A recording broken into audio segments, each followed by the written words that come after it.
End gold buyers, మీ కష్టాల్లో నమ్మకమైన మీ ఆత్మీయ నేస్తం. తాతయ్య గారు, మొదటిసారిగా ఆఫీస్కి వెళ్తున్నాను. వృత్తిలో అభివృద్ధిని, జీవితంలో ఆనందాన్ని ప్రసాదించండి. అంచేత మనం ప్రోడక్ట్స్కి రేట్లు పెంచడం వల్ల లాభాలు రాకపోగా డిమాండ్ పడిపోయే అవకాశం ఉందంట. Yes sir. సార్, ఎవరో అమ్మాయి మీకోసం వచ్చారు సార్. పంపించు. రండమ్మా. ఓ లక్ష్మి, నువ్వా? కూర్చో, నేను మిమ్మల్ని తర్వాత పిలుస్తాను. అలాగే సార్. ఏమిటి అలా ఉన్నావు? ఒంట్లో బాలేదా? మా అమ్మకు ఒంట్లో బాలేదు రాము. ఏం జరిగింది? నన్ను చదివించడానికి ఎన్నో ఇళ్లలో అమ్మ కూలి పని చేసింది కదా. అవును. ఇప్పుడు ఆ పని చేయనివ్వకుండా ఆమె గుండె జబ్బు వచ్చింది. అలాగా? వెంటనే డాక్టర్కి చూపించవలేదా? చేతిలో డబ్బులు లేక ఏ డాక్టర్కి చూపించలేదు. నాకొస్తుందనుకున్న ఉద్యోగం కూడా రాకుండా పోయింది. ఓహో. ముందు 500 తీసుకెళ్ళి మీ అమ్మని ఎవరికైనా స్పెషలిస్ట్కి చూపించు. నువ్వు ఉద్యోగం కోసం ఎక్కడికి తిరగక్కర్లేదు. రేపటి నుంచి నాకు స్టెనోగా నా దగ్గరే అపాయింట్ చేస్తాను. తీసుకో. నువ్వు చేస్తున్న సహాయానికి నేను చాలా రుణపడిపోతున్నాను రాము. నీకు నాకు మధ్య రుణాలు వడ్డీలు ఏంటి? ఫ్రెండ్స్ అన్నాక ఒకరికొకరు ఈ మాత్రం సహాయం చేసుకోకపోతే ఎలా? ముందు మీ అమ్మని డాక్టర్ దగ్గర తీసుకెళ్ళు. రేపు వచ్చి డ్యూటీలో జాయిన్ అవ్వు. ఓకే? అమ్మాయి, నేనమ్మా మీ అమ్మని మాట్లాడుతున్నాను. హలో అమ్మా, బాగున్నావా? చాలా బాగున్నాను. మేమంతా సరదాగానే ఉన్నాం. నువ్వేం భయపడక్కర్లేదు. ఆయన నన్నెంతో ప్రేమిస్తున్నారు. ఏమిటి దిక్కుమాలిన ఫోన్ సరిగ్గా వినపడడం లేదు? గట్టిగా చెప్పు. ఆయన నన్ను ప్రేమతో చూసుకుంటున్నారు. ఏమిటి, ప్రాణాలు తీస్తున్నాడా? ప్రాణాలు తీయడం కాదే, మీ అల్లుడు గారు బాగా ప్రేమిస్తున్నారు. ఎవరిని ప్రేమిస్తున్నాడు? ఇంకెవరిని? నన్నే. నిన్ను కాదే, నన్ను. నిన్నేనా? అయితే పర్వాలేదు. ఆవకాయ పెట్టాను, పంపించమంటావా? వద్దొద్దు, జాడీలో ఉంది గాని మేం తిరుపతికి వెళ్తున్నాం. అలాగే అలాగే. కొండ మీదకి బస్సులో వెళ్ళొద్దు, నడుచుకుంటూ వెళితే 4 జన్మల పుణ్యం వస్తుంది.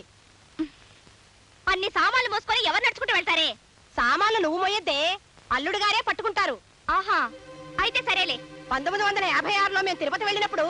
Hello hello hello hello hello, ఈ ముండమప్ప ఫోన్ ఇప్పుడే పడైపోయింది. చిచి.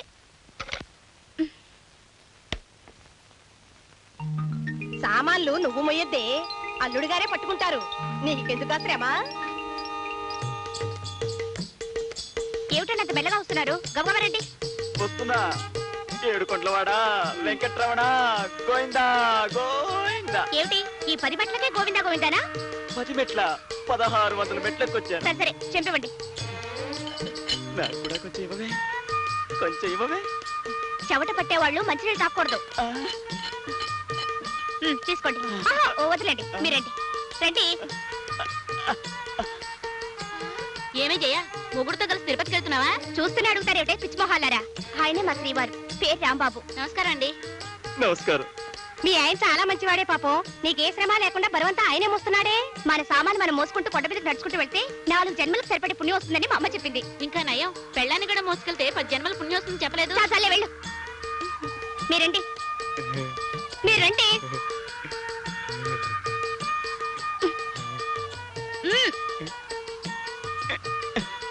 ఏమిటండి వాళ్ళు చూస్తున్నారు? మరేం లేదు. ఆ ఎల్లో చీర కట్టుకుందే, ఆ అమ్మాయికి పళ్ళెత్తుగా ఉంటే. దానికి పళ్ళెత్తైతే మీకెందుకు? దాని పళ్ళు ఊడిపోతే మీకెందుకు?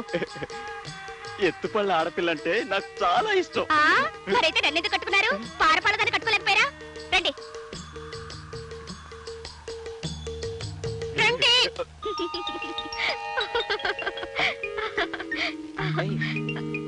ఏమి చేయ, నేను నువ్వే నవ్వేసుకుంటున్నావు? ఏం లేదు. నేను రాత్రి సంగతి జ్ఞాపకం వచ్చిందా? ఇప్పుడు అదేనా? మరేం జ్ఞాపకం వచ్చింది? మనం తిరుపతికి వెళ్ళామటండి. నేను ముందు వెళ్తుంటే మీరు సామాన్లు మోసుకుంటూ కొండ మీదకి నడుచుకుంటూ వస్తుంటే. నేను సామాన్లు మడి అంటే నాన్సెన్స్. అబ్బా, నిజం కాదులేండి, నా కళ్ళు అలా కనిపించారు. చేతిలో కూజ, నెత్తి మీద బెట్టింగ్. చెవులో పువ్వు కూడా ఉందా? ఇంకా పెట్టలేదులేండి. ఇంతలో మా ఫ్రెండ్స్ వాళ్ళని చూసి. Stop it. నేను నెత్తి మీద బెడ్డింగ్ పెట్టుకుని రైల్వే కూలీలాగా నీ వెంట వస్తుంటే నీ ఫ్రెండ్స్ నన్ను చూశారా?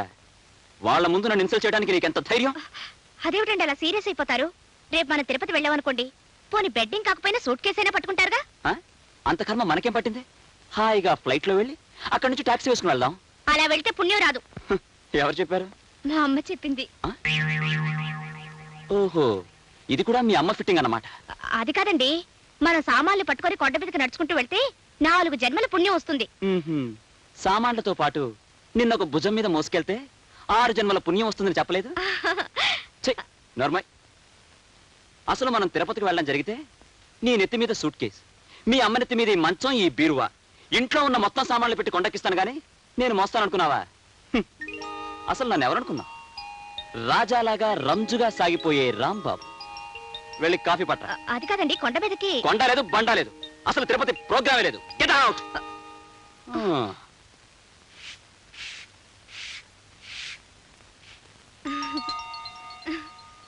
పిచ్చిదారా, అప్పుడే మూడో సూత్రం మర్చిపోయావా? అందంగా ఉండే పని మనిషి కాపురానికి చిచ్చు పెట్టే కురివిదయం అవుతుంది, తెలుసుకో.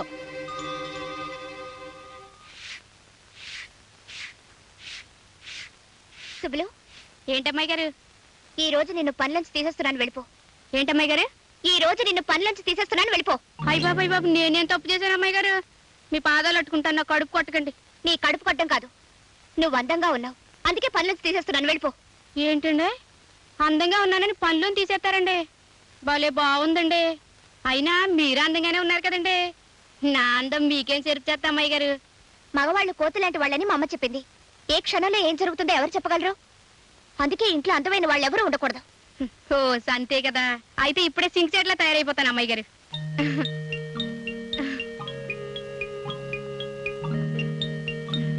చాలా అమ్మాయి గారు, చాలదు. ఇంకా అసహ్యంగా తయారైతేనే అప్పుడు జీతం పెంచుతాను. అట్టాగే అమ్మాయి గారు, కానీ మీతో ఒక్క మాట చెప్పి ఆ తర్వాత మీరు చెప్పినట్టే తయారవుతాను. ఈ ఇంట్లోనే మా అమ్మ పనిచేసింది. చిన్నబాబు గారు నేను ఒకేసారి పుట్టామట. చిన్నబాబు గారికి పెద్దమ్మ గారి దగ్గర పాలు చాలకపోతే మా అమ్మే పాలిచ్చి పెంచిందట. అంటే చిన్నబాబు గారు నేను ఒకే తల్లి పాలు తాగి పెరిగిన వాళ్ళని.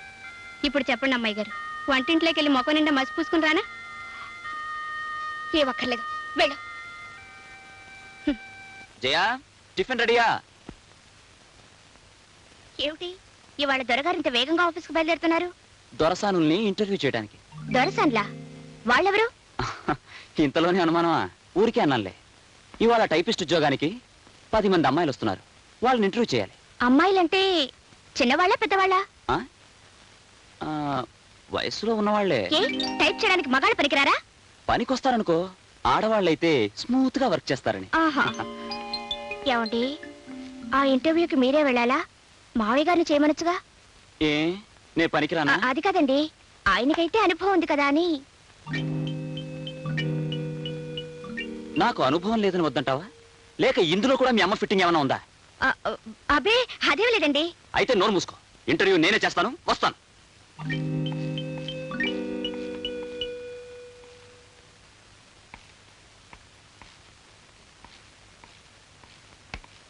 గ్లాస్ మంచినీళ్ళు తీసుకురా. ఇంటర్వ్యూకి అమ్మాయిలు వచ్చినట్టేనా? వచ్చేసారు సార్. వాళ్ళ సర్టిఫికెట్లన్నీ లక్ష్మి వెరిఫై చేసిందా? లక్ష్మి వాళ్ళు సెలవు పెట్టింది సార్, నేనే వెరిఫై చేశాను. Very good. ధవళేశ్వరంలో దగా పడిన చెల్లెలు. చి చి చి చి చి. ఈ రోజుల్లో పేపర్ చదవడం కన్నా పేడపడకలు చేసుకోవడం ఉత్తమం. చేతులు కంపుకొట్టినా మనస్సు ప్రశాంతంగా ఉంటుంది. ఏమిటి మావయ్య? ఏముందమ్మా, ఆ ధవళేశ్వరంలో అందమైన ఆఫీసర్ గాడు స్టెనో ఉద్యోగానికి ఇంటర్వ్యూకి పిలిచేట. అందమైన ఆడపిల్లలు వచ్చారు. ఒక అమ్మాయి గదిలోకి రాగానే సర్టిఫికెట్ చూడడం మానేసి ఆ అమ్మాయి మొహం ఎగాదిగా చూడడం ప్రారంభించాడు. ఈ శీలాన్ని సమర్పించుకుంటూ ఉద్యోగం ఇస్తానన్నట్ట ఆ దౌర్భాగ్యాలు సమర్పించుకుంది, ఈ వ్యధ ఇవ్వలేదు. చిచి చిచి చిచి. ఇలాంటి సందర్భంలో రామరామ అనుకోకూడదే, కృష్ణ కృష్ణ అనుకోవాలి. ఈ ఇంటర్వ్యూ నీ కొడుకు నా కొడుకు మన ఆఫీసులో చేసిన ఆ అందమైన అమ్మాయిలు మన ఆఫీస్కి వచ్చినా ఇక్కడ జరిగే కథ కూడా ఇదే, నాకేమీ సందేహం లేదు. 1943, 44, 45లో మీ కథలన్నీ నాకు తెలుసు కానీ ఆపండి. తెలిస్తే కోడల ముందు చెప్పకు, పరుగు పోతుంది. అహ్మదాబాద్ లో ఇది కోడల పిల్ల. ఏవో డీటెయిల్స్ మిస్ అవుతున్నాయి, ఫిలప్ చేయడం మనకు కష్టం.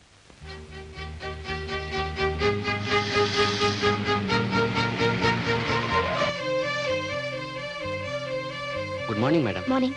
ఇంటర్వ్యూకి వచ్చిన అమ్మాయిలు ఎక్కడ ఉన్నారు? లోపలన్నారండి. నెంబర్ 1. అదేమిటి జయ, నెంబర్ 1 అని పిలిస్తే నువ్వు వచ్చా? ఏ నేను నెంబర్ 1 కాక నెంబర్ 10 లో తొద్దాం అనుకుంటున్నారా? అది కాదు జయ, ఇవాళ ఇంటర్వ్యూ ఉందని చెప్పాను కదా.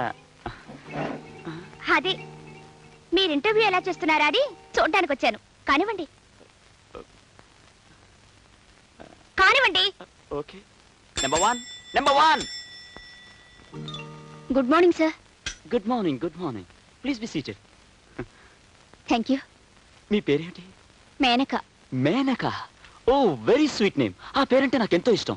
మీకు డాన్స్ గిన్స్ ఏమైనా వచ్చా? కొంచెం కొంచెం వచ్చండి. నాకు కూడా కొంచెం కొంచెం వచ్చిన వాళ్ళంటేనే చాలా ఇష్టం. అవును, మీకు పెళ్ళవలేదు కదా? లేదండి. Very good very good. మీరు ఎంతవరకు చదివారు? బిఏ పాస్ అయ్యాను. బిఎస్ ఎందుకు పాస్ అవ్వలేదు? అది కదండి. నో, బిఎస్సీ పాస్ అయిన వాళ్ళకి ఇక్కడ ఉద్యోగం ఉంటుంది. అలా అని మన అడ్వర్టైస్మెంట్ లో వేయలేదు. వేయకపోయినా నేను చెప్తున్నానుగా, ఇక మీరు వెళ్ళొచ్చు.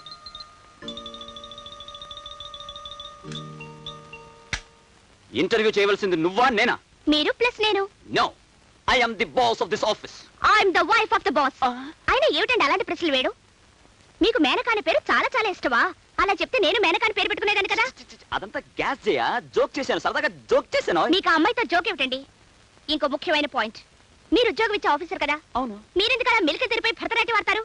టైట్ గా కూర్చొని సీరియస్ గా ప్రశ్నలు వేయచ్చుగా. టైట్ గా చాలా. మొహాన్ని కూడా టైట్ గా పెట్టండి.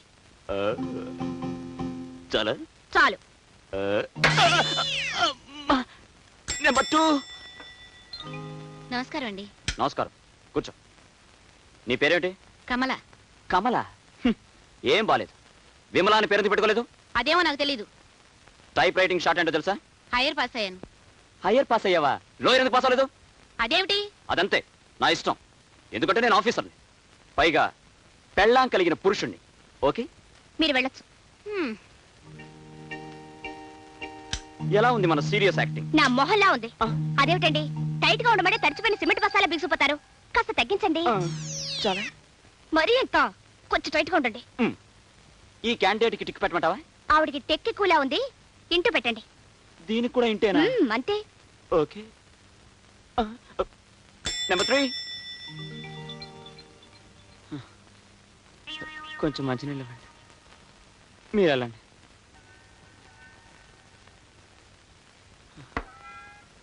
ఇప్పటికి 9 మంది అమ్మాయిలు వచ్చారు. అందరికీ ఇంట్లో పెట్టించు. ఇలా అయితే మన ఆఫీస్కి లేడీ టైపిస్ట్ దొరకదు. నేనేం చేయనండి, ఒక్కటి కూడా సంసారపక్షంగా లేదు. సంసారపక్షంగా ఉండటానికి నేనేమైనా సంసారం చేద్దామని ఇంటర్వ్యూ పెట్టానా? సర్లేండి, ఇంకో క్యాండిడేట్ ని పిలవండి. నేను పిలవను, నువ్వే పిలుచుకో. నంబర్ 10. నంబర్ 10. నమస్కారం బాబు. నమస్కారం అమ్మా. నమస్తే ఆంటీ, కూర్చోండి కూర్చోండి.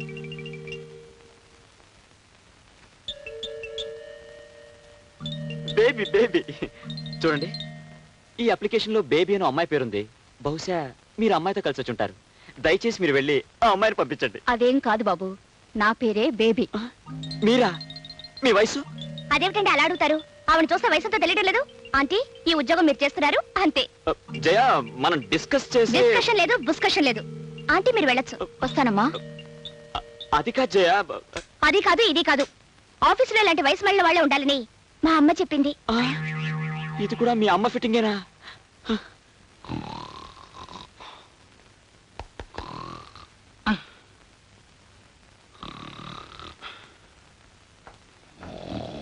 ఆంజనేయులు, ఆంజనేయులు,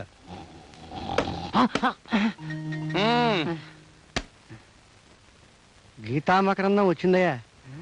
ఏంటి గీతా మకరందమా? అదేనయ్యా, ఒంటి మీద బట్టలు లేకుండా గుడిమి బొమ్మల్లో ఉంటాయి అమ్మాయి బొమ్మలు. రహస్యానికి బొత్తిగా బట్టలు ఇప్పేస్తావురా. ఆ పుస్తకం గురించేగా ఇప్పుడు మీరు అడిగింది. ఇప్పుడు అర్థమైందా? గీతా మకరందం వచ్చిందా? ఓహో అదే, ఆ. ఇప్పుడే షిప్ లో దిగింది. ఆహా. కానీ ఆ పుస్తకంతో మీరు పోలీసులు కంటపడితే మీ పని జైల్లో గీతాపారాయణే. ఆ పుస్తకంతో పాటు జైల్లో ఉంటే మాత్రం తప్పే ఉందయ్యా. అయినా ఇలాంటి పుస్తకాలు పోలీసుల ముందు చదువుతావా? హాయిగా పడక గదిలో తలుపు వేసుకుని మరీ చదువుతాం. పడక గదిలో కూడా లైట్ ఉండగా చదువుతారు, ఇటు చీకట్లోనే చదువుతారు. అయ్య గారు, ఆ బిర్స్ ఈ రాత్రికి నాకు ఇచ్చేయండి. నీకెందుకు ఆ పుస్తకం? అదేం బోధపడి వస్తుంది? బోధపడకపోవడానికి ఇది ఏమైనా ఇంగ్లీషులో రాసిన రామాయణం ఏంటండి? ఇలాంటి పుస్తకాలకు భాషాభేదం ఉంటదండి. అమెరికాలో దొరగారైనా, అనకాపల్లి నాయుడు గారైనా నోటితోనే అన్నం తిన్నట్టు, ముక్కుతోనే గాలి పీల్చినట్టు. పోలీస్ పోలీస్ అయ్యగారు పుస్తకం రాత్రి చదువుకుని నేనే చదువుకోండి, క్యారీ చేస్తా జైలుకి.